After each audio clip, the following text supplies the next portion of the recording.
Hello everyone, George Packard with the Mosquito Police, and today I want to talk to you about something that's very important for anybody who's trying to grow their business or get ahead in life. You know, a lot of people wonder all the time about, what stops you from being wealthy, right? You're constantly thinking of how do I get what everybody else has, right? So when I looked around, I know when I was younger and I was starting out, I looked around at everybody and I was like, God, how does that guy get all those new trucks all the time? How does he get a new Harley all the time? Why does he have spending money? He's got a new camper, he has a lake house, he has all these things. And everybody or people around me used to tell me that, oh yeah, if they have that kind of money, they're crooks or something like that. Well, that's not true. That's not true. For the most people, there's a lot of good people out there that have gotten it just by working for it and earning it, okay?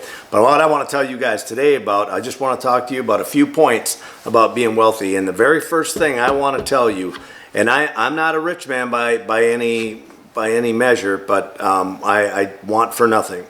And I'm not saying that in a bragging fashion. I'm saying that because it's something that I've done over the years. I was a landscaper for 25 years. Many different things that I've done, many hats that I've wore, from everywhere from being the lawn care guy to the landscape guy to retail stores to selling partnerships and so on and so forth. And I've gotten a lot of things right and I've gotten a few things wrong. So I want to share with you some of the things that I have right, and I know these are right. Fear is the biggest thing I think that stops you from becoming wealthy. And what do I mean by fear? Well, I think a lot of times everybody thinks that it's so easy to go out and do things and start a business, but yet you fear it. You fear it. You're like, oh no, I have that job security for working for somebody else. Well, you really don't have job security. There's no such thing as job security. I can tell you that. I worked for Kmart for 13 years and they brought me in one day after Christmas and fired me. And because they fired every loss control manager in the entire company. So I told myself from that point forward, I would never let corporate America have me by the nuts again, and I haven't. So I had to change my life, but overcoming fear is the biggest thing. I can remember when I first started, I said to my dad, I said, Dad, I heard that there was money in lawn care. What do you think about mowing people's grass for them? And my dad, who's just a wonderful, wonderful person, he didn't know what he didn't know, and he's like, George, don't do that. There's no money in lawn care. And I'm like, okay, well, I heard that there was. I watched YouTube and stuff, and I see Lawn Care Millionaire and some of these other guys doing it. I'm like, you know what? I think there is, Dad. I'm going to try it. And we come from a very poor town, so it was hard for Dad to fathom that, right? But I did. I took the leap. And when I did, I never looked back. So from there, I would approach my dad and say, Dad, a lot of people want me to landscape, so I think I should be landscaping right now because I heard there's better money in landscaping. He's like, George, nobody's going to pay you for that around here. It's a poor community. Well, he was right. It is a poor community. But I did find the lake people, and the lake people have the money, and those are the ones that are paying me. Okay? So, and that just goes on and on and on. I could talk about it all day, but we had to take chances. We had to take chances or we never would have gotten where we are today. Okay? And it's easy to say, go take chances, but what stops you is the fear. You're the fear. You're like, I only have so much money, and if I go buy a mower and trailer and I start out that way or a skid steer for landscaping or whatever, that the risk is so high that I could lose everything I have. There's always a risk. There is always a risk in any business, anything you get into. You have to know that. You have to know that going in. We positioned ourselves when I first started lawn care. I still worked a job, so I had steady income, and we did it on the side. We did it on the evenings and we did it on the weekends. And my wife and kids would help me mow, and they truly helped build this thing. And they probably built it more than I did in the early stages because I was at work all day and they were picking up the slack and mowing all the lawns, So anyway, that being said, if you do decide to go in a business, no matter what it is, it could be the lawn care, the landscaping, mosquito control. You could open an ice cream shop. Who knows? Whatever you want to do, or any kind of pest control business. But if you're going into something like that, know that you got to do your homework before you just dive. Don't just dive into it and think I'm going to make $1 million because you're going to be very sad and disappointed. You have to do your homework. You have to do your research so that you can get to where you need to be. You don't want to jump into anything without having a lot of knowledge about it. Okay? And the only way you get that is to study. For me, I enjoy watching videos, and I learn more from watching videos, which is what brought me to YouTube to begin with. And because of that, and that's how I learn. Now, my wife, on the other hand, she reads everything. So I wake up in the morning, I come downstairs, she's been reading for 2 hours already. She's just a read freak, right? Me, I learn better from videos, but that's just me.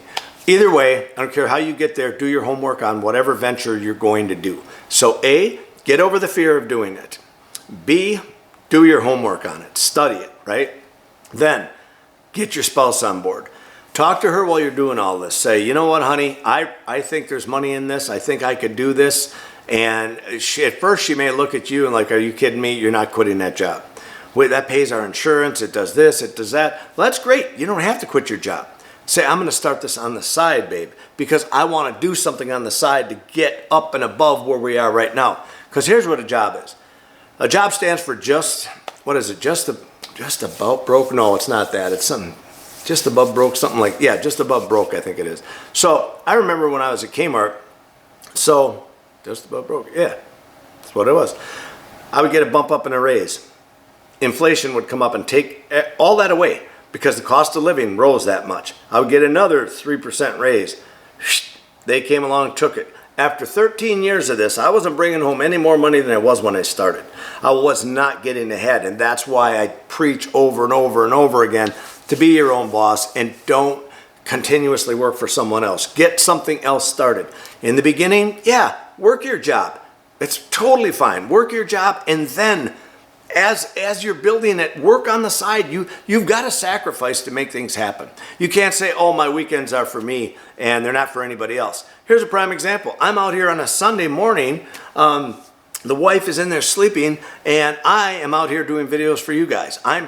Why? Because I care about this. I care about this. I want to move people ahead in life, okay?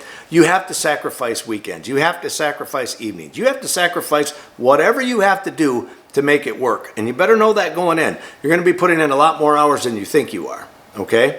But it can be well worth it, okay? All right. Remember this. A dream is just a dream until you activate it, okay? A dream is just a dream until you actually activate it. I have dreamt of being a multi-millionaire. I've dreamt of being a billionaire. I've dreamt of all these things, and I struggle every day to get there. And I think to myself, you know, why is it never enough? Why is it always that something inside me just constantly wants me to just keep pushing and pushing and pushing? I find new reasons for it all the time. I look at things like my aging parents and my wife's aging father, whose mother passed, father's still alive, but they need care. Who's going to pay for that care? Look at the way our government is today. So that's just a prime example of, hey, those healthcare workers are expensive. And that's something most people don't think about. They don't think about, hey, how am I going to take care of mom and dad when they get older? And if you think that all your siblings are going to help you, good luck, because it just never seems to work that way. But that's just one example. And I don't want to sit here and go on and on and on about that. But remember this, a dream is just a dream unless you activate it, okay? So overcome the fear. Take your chances, do your homework, get your spouse on board. And I'll tell you how you get your spouse on board real quick. You talk to her and say, look, you're not happy with the money situation. 99% of the arguments we have are about money. You want to get this, I want to get that. We sit here and we fight. There's not enough money to do this, not enough money to do that. So the argument goes on and on and on. Baby, I'm trying to fix it. Get behind me. And I'll tell you guys something. If your wife is behind you and helps you get this business off the ground, your chances of success have quadrupled. Tell you that right now. And at the same time, if she's not behind you, she can single-handedly crush you because she'll make life hell for you. And I've seen it. I've seen this happen over and over and over again. It is so important to get them behind you. Anyway, that's all I got for today, you guys. Good luck.